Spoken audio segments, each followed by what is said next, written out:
Well, I'll do the same thing that I did before. If I could just get your first and last name and the correct spelling so I have it on tape. Okay. Okay, go, let's see. Okay?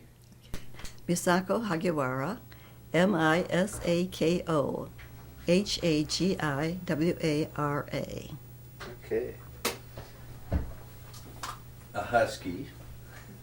Graduate. University of Washington. We won't hold that against you.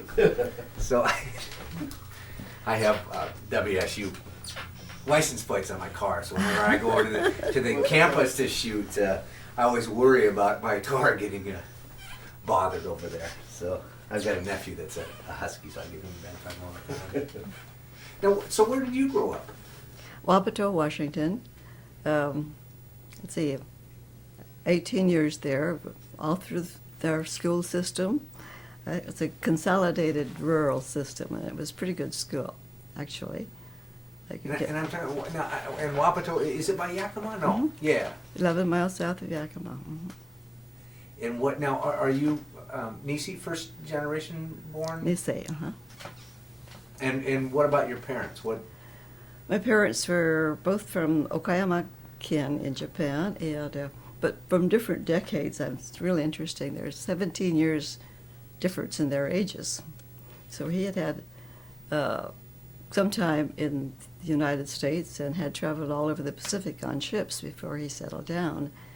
He then worked all kinds of jobs on railroads and as cook, so that he didn't do the heavy stuff, but he was a really good cook. The poor man was illiterate, actually, I think, but very bright. And I think what the problem was that he didn't ever get his eyes checked, so, or that they didn't have what they could take care of it, because he didn't see up close very well. Yeah, distance seems to be just fine. And my mother's family still has, I think, in Japan, a small greenhouse. Actually, they call them frame houses. And her brother had, over the years, learned to have a good business in grapes. And he grew these great, big, beautiful, big dessert grapes they have in Japan. I think he called them Alexandrias or something. And they were original stock was from Egypt or someplace. And they were just big, beautiful. They were almost the size of plums, and we were all over Japan eating them. They were so wonderful. They're great big ones. Oh, wow. Huh. They're so, and they're a table grape or not dessert a wine grape. They're a dessert grape. Huh. Beautiful. So what did your father do in the States when he settled down? We ended up. I think in Wabato, he originally ended up there as a butler for the town's first family, actually. And then when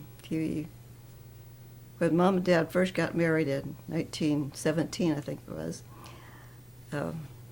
they had a little store and a boarding house, as I understand it. So when the World War II ended World War I ended, and they had that flu epidemic, Mom had just had a new baby, and she was up and down those stairs taking care of all these dying men. So that was the end of the store and boarding house, and they went into farming. So we grew up on truck farms in the valley. Huh. So how many children? 4. I was the only girl. 1 brother older and 2 younger.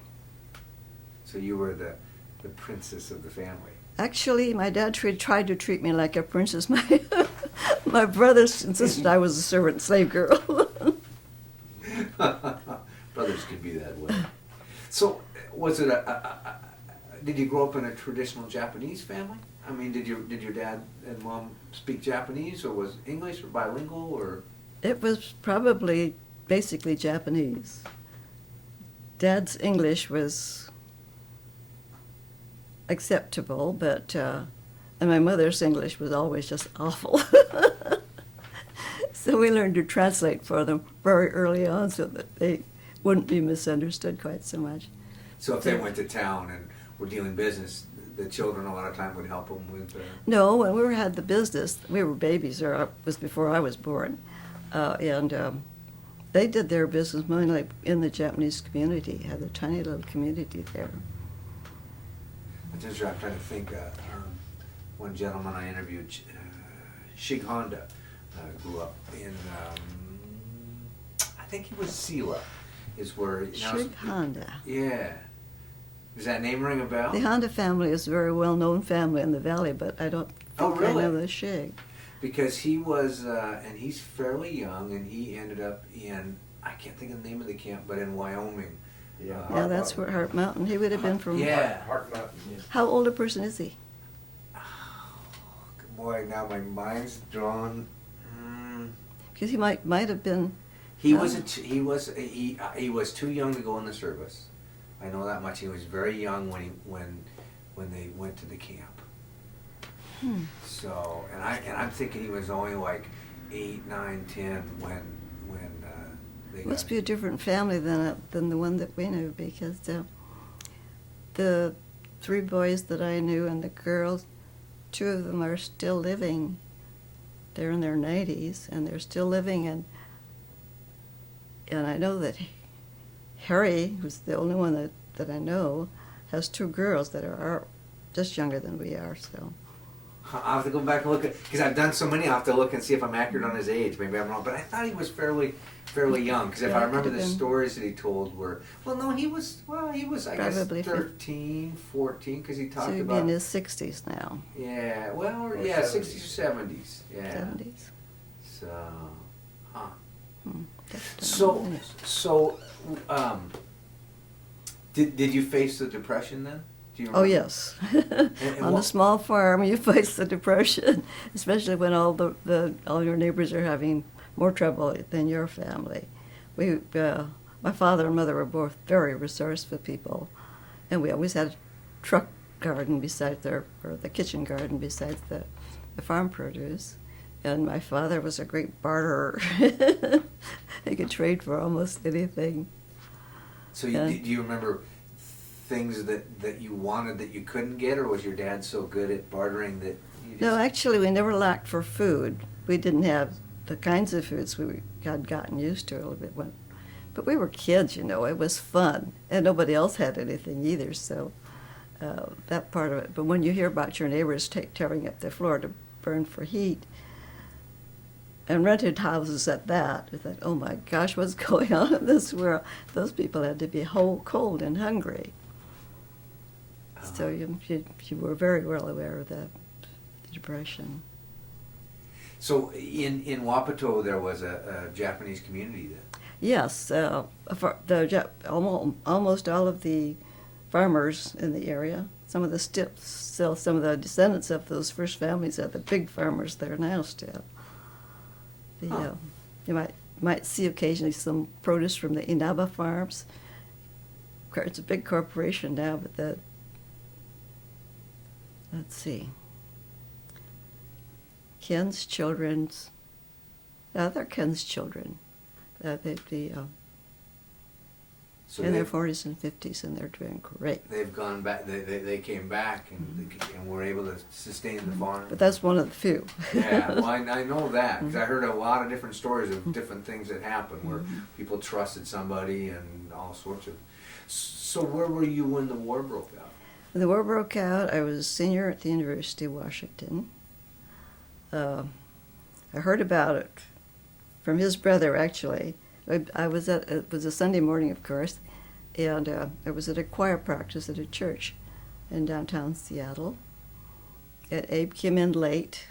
He hadn't been to church. He just came in for the choir practice and said, Pearl Harbor's been bombed. And then, of course, that took care of the choir practice. Yeah, that's how from there, I think we had a couple of more weeks before that term ended, and then the spring term that we finished before the evacuation orders and the curfews and all of that went into effect. Did things change on campus for you in that way? I mean, did you... Actually, the Japanese students on campus were a segregated group. there was a Japanese students club, and the men had their own housing facility, living facility there, and the girls mostly were scattered in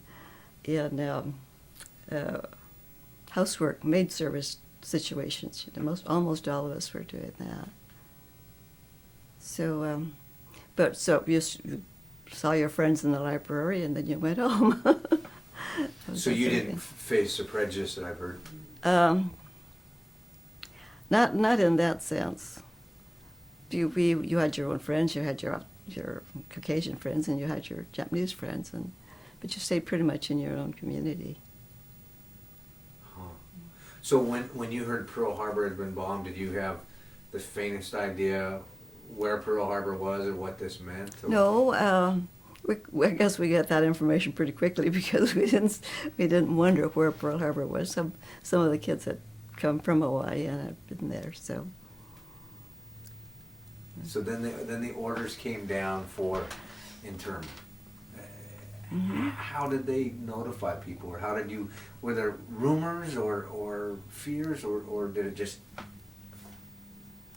I don't remember that there was anything in particular. You certainly didn't get a notice in the papers or in the mail or anything. But yeah, the press had it in pretty good coverage about that.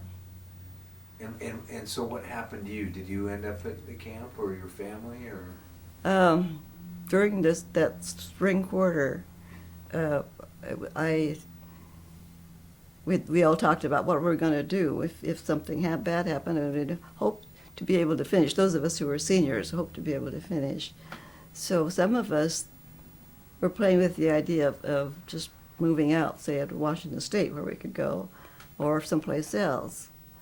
And my brother had graduated from Washington State in '36. And I thought about that, but that's pretty remote for someone who's been in the city for a couple of years. 36, high school, not college. My brother? Yeah. He graduated high school 36. That's right. He graduated in '40. Yeah. And he was doing his intern here in Seattle. He's a pharmacist, and is doing his intern with Tokuda Drugs. But his draft number came up, so he was drafted ahead too. That left the two younger boys at home, and Mom and Dad thought, well, if I can make it on $500 that last quarter, they'd be willing for me to be outside the camps or whatever was going to happen to her, and maybe somebody would have a chance to try to help the others if it came to that. So at the end of that quarter, we just got on that last train from Seattle. Actually, that sounds like a gutsy thing to do, but there were 150 to 200 of us on that train. Yeah, we were all heading out towards Minneapolis or Chicago because that's where the Northern Pacific went. And a great many of them got off at Minneapolis, and there were some of us that went on to Chicago and then beyond that too. That's still, even though there was 150, still was pretty gutsy to do because... Yeah, to be away from home, really away from home for the first time. I happened to have heard of the International House at the University of Chicago, and sent transfer papers to there, and evidently knew I was coming when I got there over the weekend. And then I got 3 sociology classes to finish up my university work. The credits are transferred back to the university, who had arranged to waive the foreign language requirement for 2 hours of foreign language that I was short. And there were wonderfully helpful people all along the way. But I did get to the University of Chicago feeling like I didn't know a soul. Then I discovered that one of the teaching assistants at the university, one of the instructors, was also been transferred to the University of Chicago, so that it wasn't as bad as I thought it was going to be. It's still, for me, it's kind of interesting because, again, the history books paint this picture of war and the world, having the war effort and everything like that. But yet again, here is the average, everyday part of life, that transferring your transcripts, getting on the train, going back to school, going to a new school. In some ways, part of life just went on. You just continued. Well, it was a little change, but then changes happened, and we were kids. I think it was, we could take it in stride pretty much, and that's the big things people forget. Is that's it? Yeah. You Yeah. didn't know any different. right. You didn't know to be scared. Now, what about your family that stayed back, that were in Wapato? What did? They were interned in not interned. They were Relocate. relocated. First, they went to Meadowlands, Portland Meadows, for their Camp Harmony type thing, and then they went to Heart Mountain, Which is Wyoming. in Wyoming, yeah. Wyoming. So could you have correspondence with them? Oh yes, you could write to them, and I think Did you write in Japanese? Mom wrote in the simplest form of Japanese, and I tried to, but the boys were there, so if I couldn't figure it out, the boys could They read did it write for in her. Japanese, huh? Pardon? They did write in Japanese, huh? The parents, yes, not the boys. Tack did once in a while, I but thought my dad wrote in English because they weren't allowed. to they could write. Japanese. They could write kana. Oh. Was it? I wonder. I know with people that were fighting overseas, all their mail was checked and everything because they didn't want to give away locations. I wonder if the same thing happened to The mail camp? coming out of the camps. I don't think so. I didn't get much mail from camp, but no, I didn't ever get anything that. What was the? Do you remember kind of the general? Did your mom write you, or your mom and your dad? Just your mom. Just Mom. What was kind of? Do you remember her feelings or thoughts or what she wrote about? No, she was for very upbeat people, but they both were, and she could go with the stream. She could, Dad had the first vacation he'd had in 50 years, I'm sure. He had a good time. He really did. Yeah, most of the men had trouble adjusting to not having anything to do. Well, he was a cook. He was the favorite man in the place. So is that what he ended up getting a job as a cook within the camp also? Well, or? it was practically assigned to him. If any volunteers were cooks, well, of course, they had a cook. And lots of people, that they were paid something like $16 a month or something. 12, 16, I don't, 16. something like that. Some, if your Or the work $8. was lesser, of lesser importance, you didn't get quite as much money. But the people that were important to the life of the camp got paid. And this was spending money, and that's more spending money than he'd ever had in his life. Yeah, just coming out of the Depression and Coming out of the Depression, coming out, so and it's sending kids to college and all.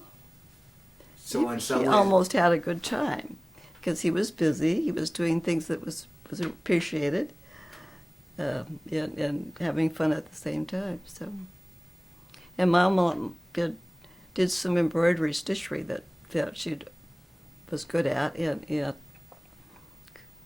I think there's a piece as you walked in, that Ferris Storks there. Oh, is that right? That your mom did? That piece that Mom did.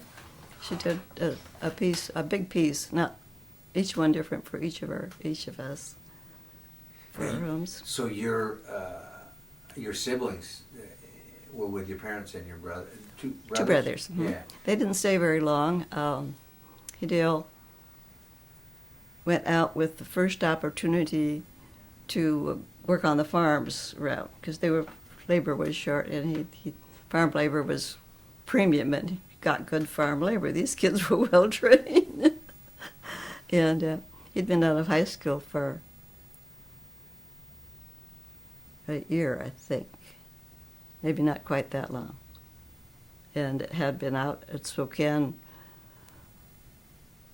working odd jobs and whatever he could find, I guess. And when he went to camp, well then, within 6 months they were out working. He was. Shus was still in school, so they couldn't get him quite so quickly. Anyway, when they both volunteered out of the camps and went to MIS, military intelligence training. So they went in, they were pretty young going into MIS. I mean, like so many other people, but they were 17, 18. Oh no, Shus was 19, I think, because he missed a year of school someplace along the line. And So did they leave the camps with an animosity to what happened to them, or was I don't think so. Hideo was probably just finding what he wanted to do, and he was getting a lot of different experiences, and I think he was even a dealer in a card place for a while. And nobody wanted to play poker with him. And he was a good poker player? it was good. And he ended up with Japan Air in cargo management out of New York. JFK, New York. New York. Oh, really? Uh-huh. Huh. And they loved it. Evidently enjoyed his work. I thought he was drunk, and I didn't think he could ever get a job done. But he could, evidently, they told me he could just look at a block of cargo and know how much space it would take in the airplane.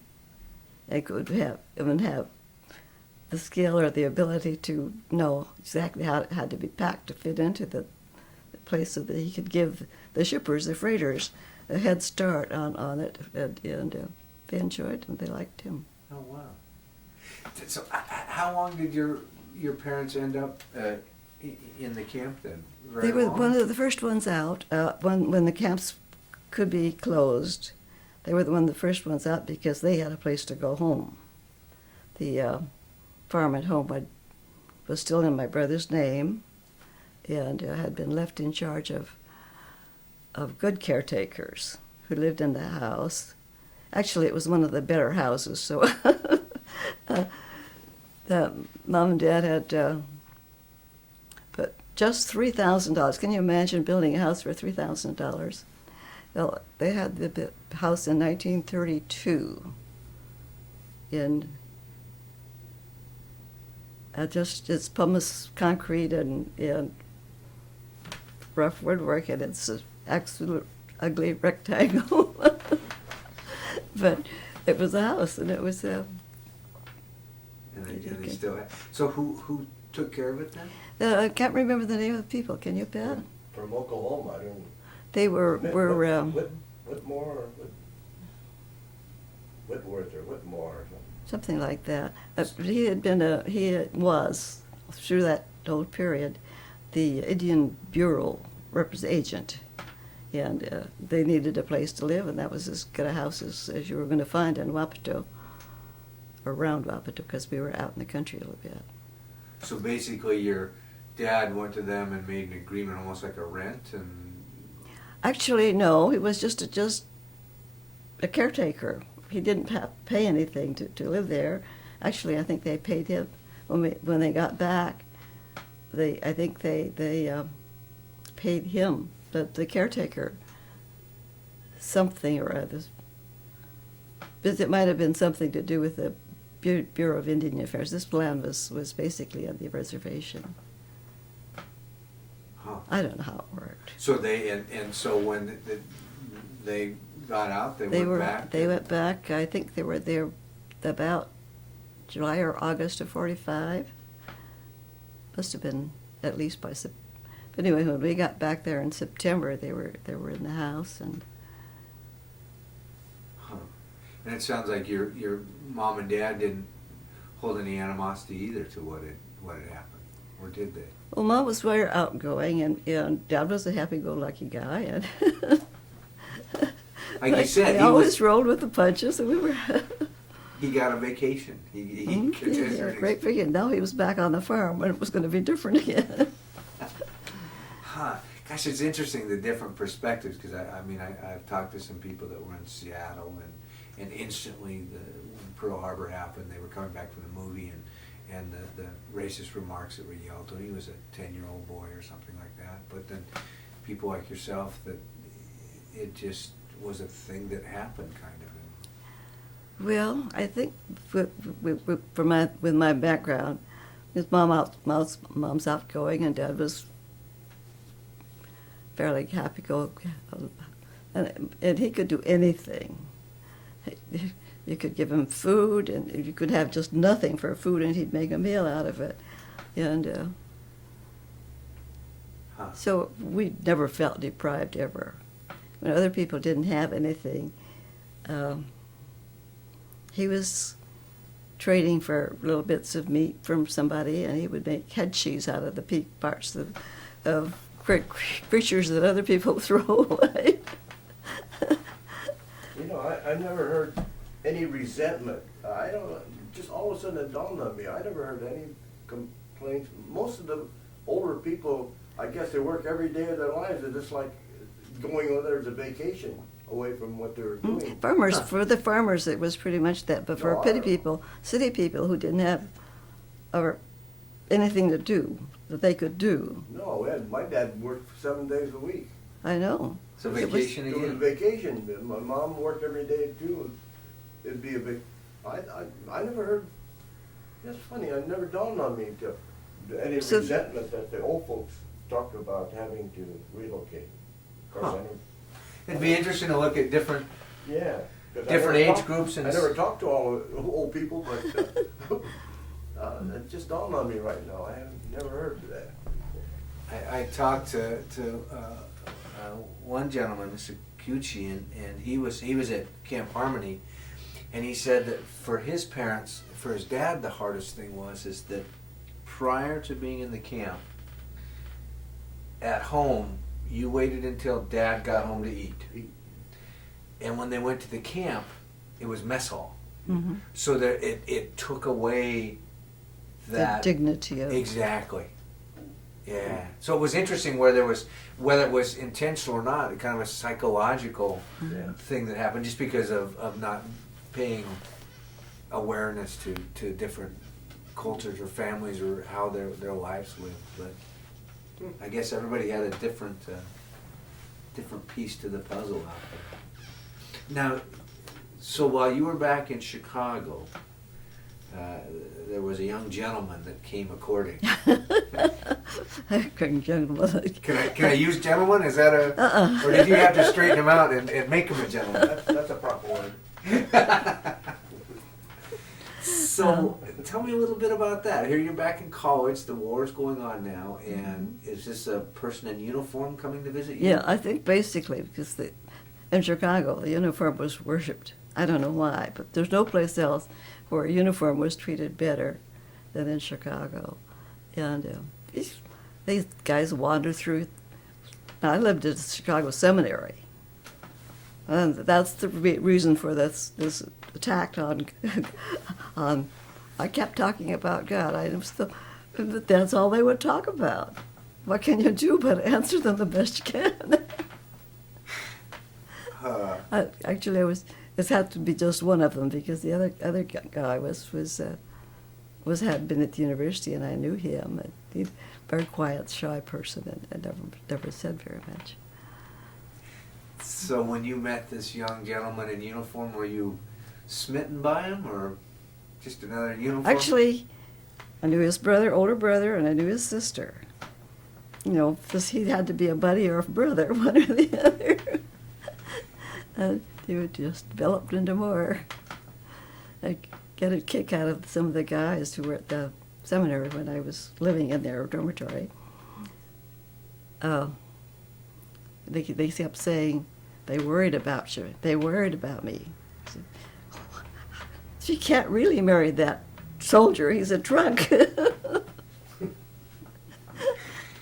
But you straightened him out. Well, actually, it took 55 years to do that, but yes. Work in progress. Still work in progress. So how long did you court before you got engaged and married? Actually, it was at a turning point of my life. I had to decide rather quickly what I was going to do. I was graduating senior. This was June of 1945, 40, 40, 42. 42.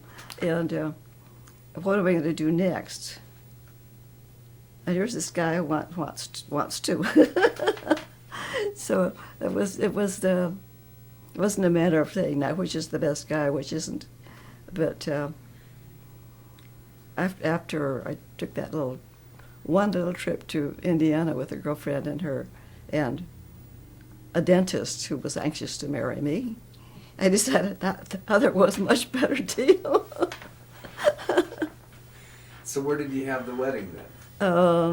Thorndike Hilton Chapel, University of Chicago, or no, Chicago Seminary.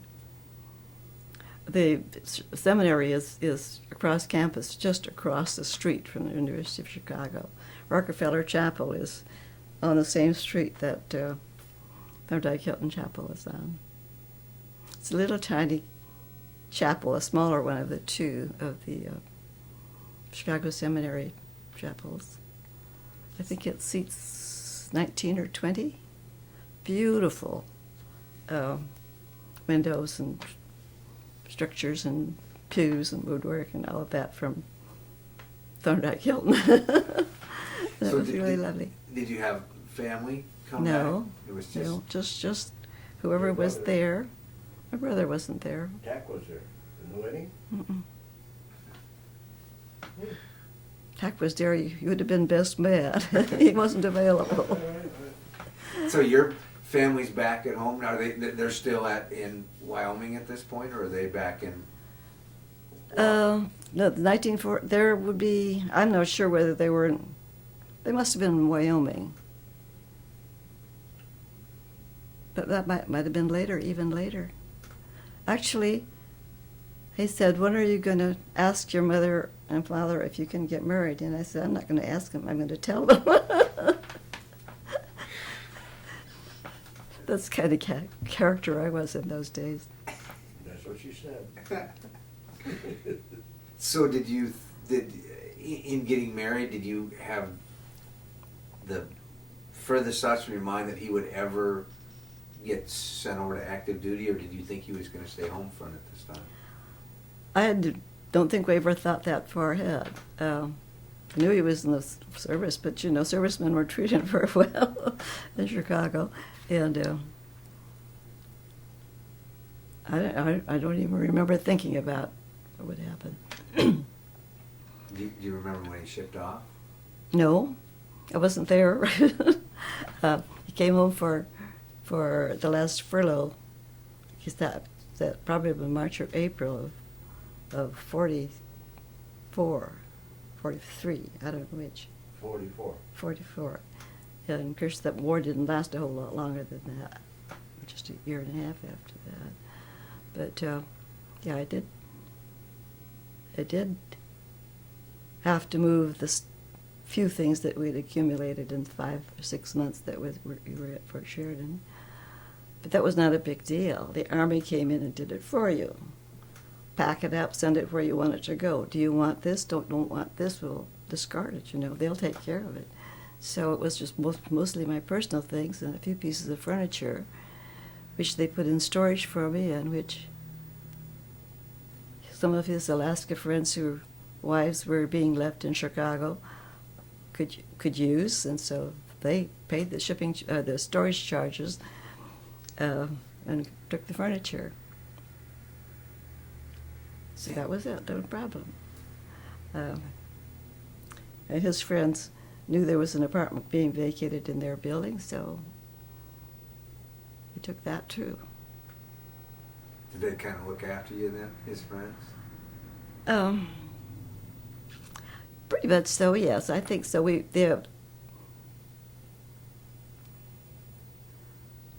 Bill's wife, Bill was a Tatsuda, older brother to the two of the guys, one older and one younger, I guess, and was in his group at Fort Sheridan Sure. in Alaska. Okay. It's joking. And Bill had been in school, and his wife was a Seattle girl whose sister was in love with my brother. So they just, we sort of fell into a relationship, and she didn't marry my brother, but, my brother didn't marry her, but it was a relationship that was comfortable, and we took care of. So, when he shipped off and was going overseas, you didn't see him to wave goodbye, but now you're at home, you with child at this point. Not yet. I had, let's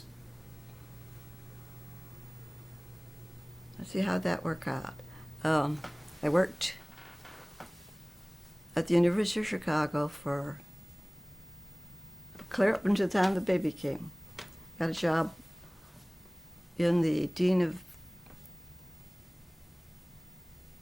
they had a sociology department, whatever his name was now. Dean, can't remember his name, who was related to some, it's amazing how many of these interactions work out. But anyway, he was his sister. He had a sister for who my girlfriend had typed for at Pomona or something. Small world. And she was this friend that had been sent particularly to Chicago so that she could work for Dean Schmidt or something like that. Not that wasn't his name. Anyway, she knew there was an opening in her office, so I could come work for them, University of Chicago. The first thing they do is say you have to have a physical. While you're an employee, you have to run down to the medical center. They have their own medical school and go through this physical. And this guy says, "Hello, are you married?" And I said, "Yes." And he said, "How long?" And I tell him, and he says, "Do you know you're pregnant?" I said, "No." So that was the first I knew about it. And is he already overseas now when you find out? No. yes. No. Yes, January. Did you go overseas in April 8th? May. Oh, You, okay, well, you okay. When I visited you. That's right.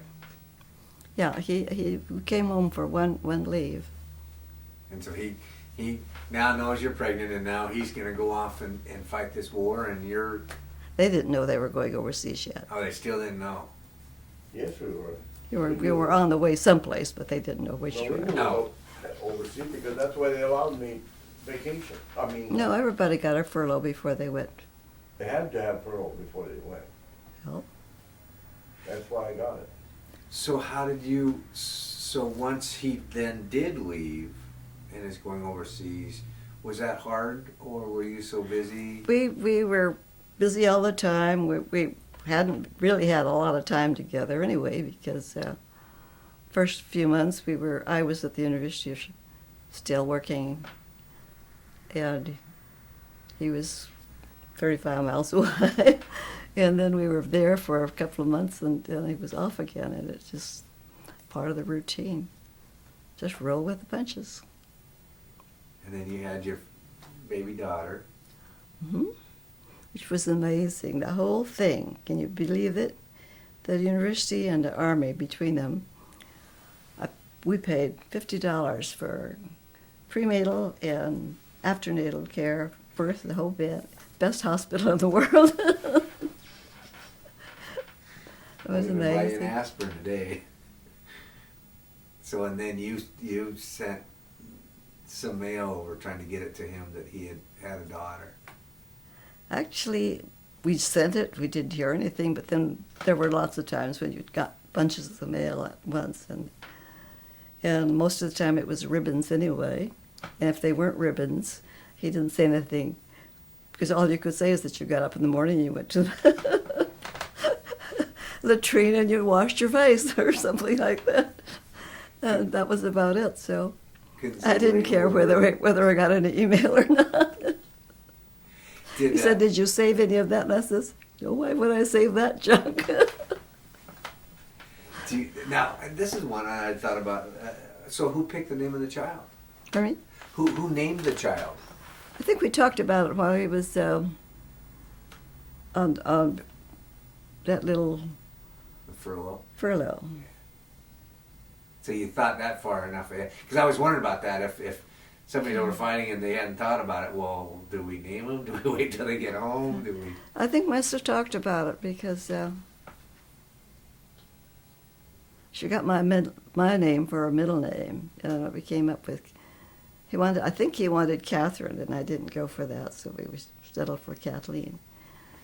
And now she's Kathleen Hagiwara Purcell, and she uses Kathy, I guess. Do you remember that when he came home the first time that he saw his daughter?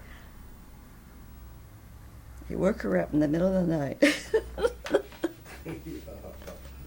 That is a story in itself. It was the hot summer to Chicago, and we're 3 flights up in a tenement, actually. And have your door open, you have to block it with something. So I put some chair in front of the door, opened it a little, and the chair there, so it wouldn't open any further.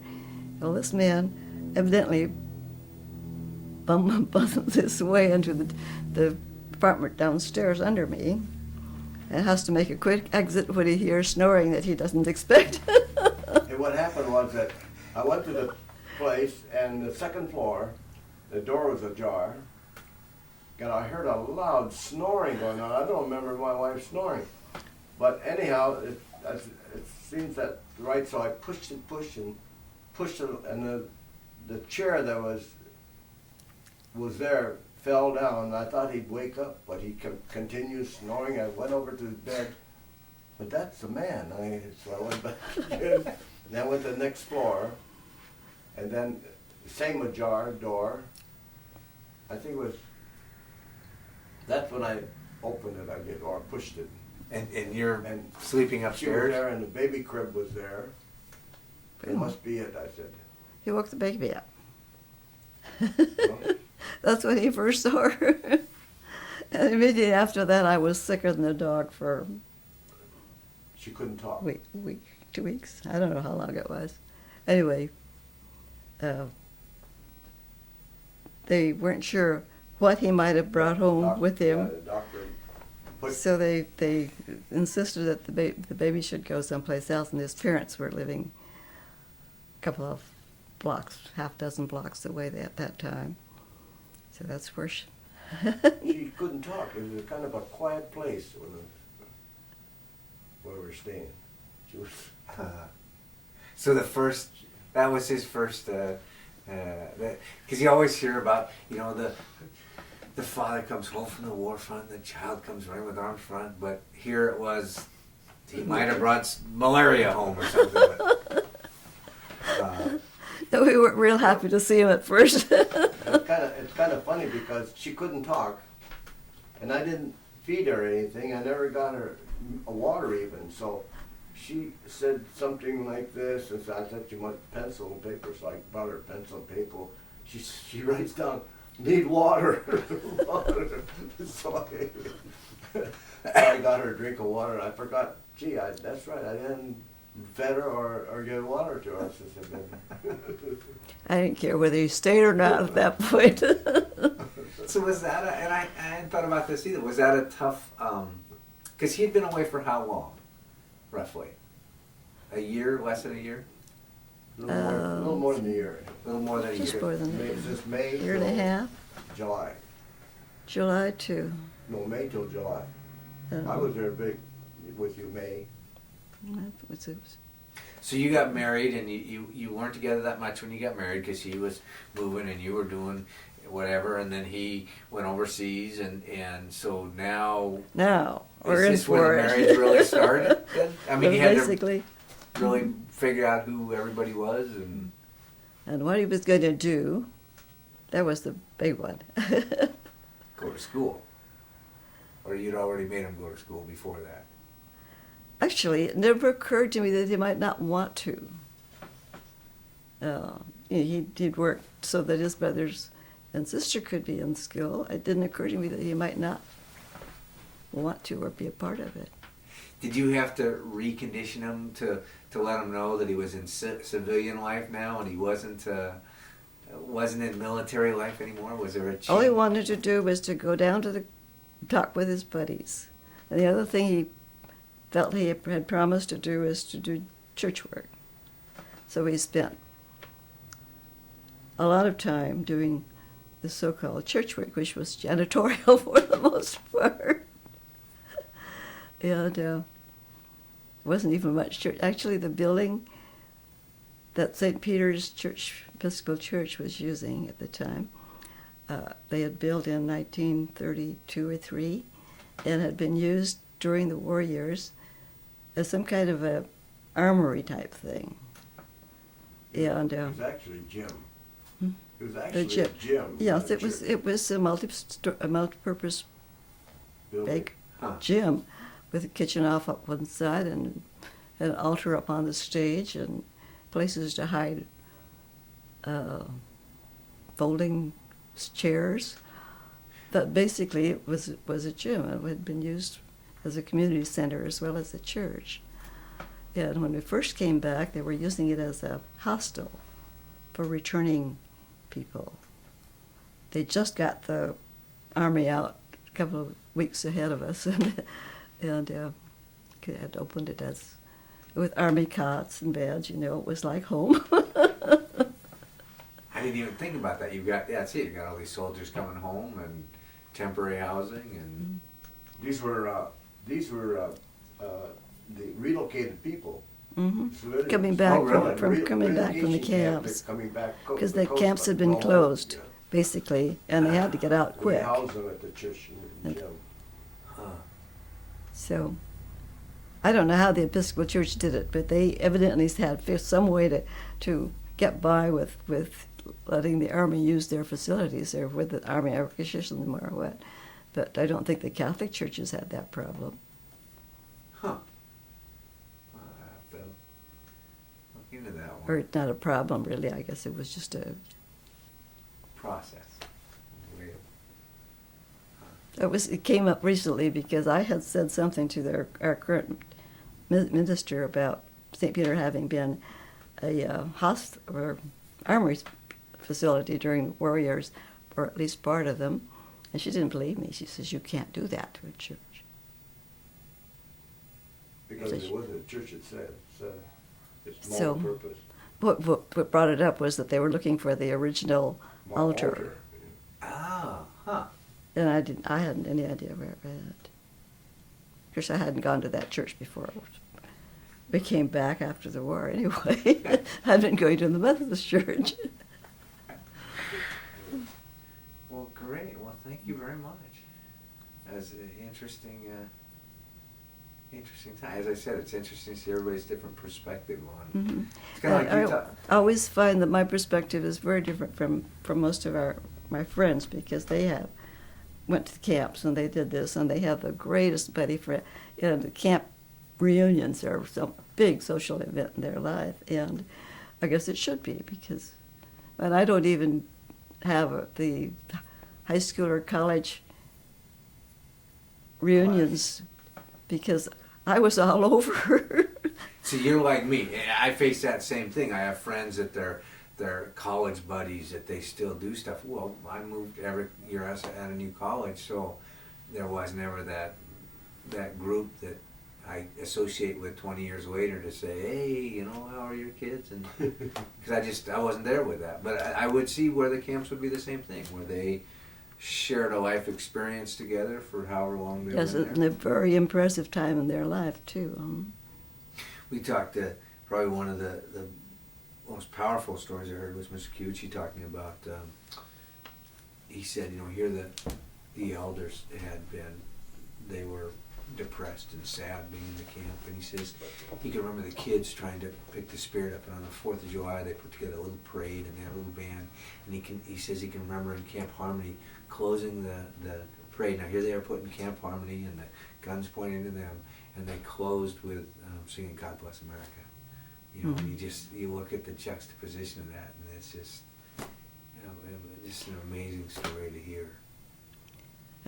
More recently, Pat has a nephew who is an actor, and he has been taking for 6 years now a little play that they call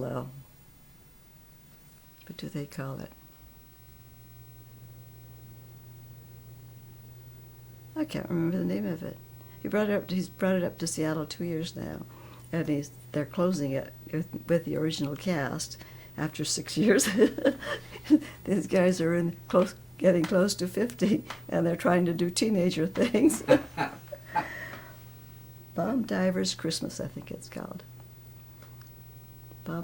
Anyway, it was a sort of a pulled together thing to amuse or to recapture some of the old feeling about the camps. And we think it's great, but we didn't experience any of that. We don't know what it is. But most people think it's wonderful, don't you? Wow. Huh. So do you have a lot of friends that you knew that got into different camps, or? Actually, no. I was an oddball, actually. I was one of the few from the class of 1938. This is just at the end of the Depression, who ever made it to college. Most of the kids, most of them didn't try, didn't bother. A couple of from home, I think there was one other guy and one girl who made it to college out of that.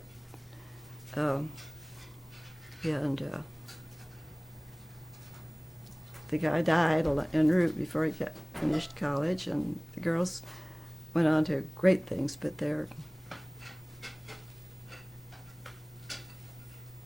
What was your drive to go on to college? I don't know, if your teachers all think you should, you sort of should. So it was encouragement from... But mostly from teachers. But I don't think my parents ever thought. My brother did go to school, but then that was mostly because I insisted that he do. He's got to do it first because I want to do it too. Oh, well, there's the... because it was different then, because today, pretty much any kid that graduates from high school, they plan that they're going to go into college, and it's a given to a certain extent. Where back then that wasn't so much of a given. No, actually, of the older people in our church now that are left, I don't think there's any my age or older that went to college. Huh. The younger ones have, but and then not a whole lot of those. And was it more unique being a woman in college? Yes. Yes, the guys would have had an opportunity before the girls would, yeah.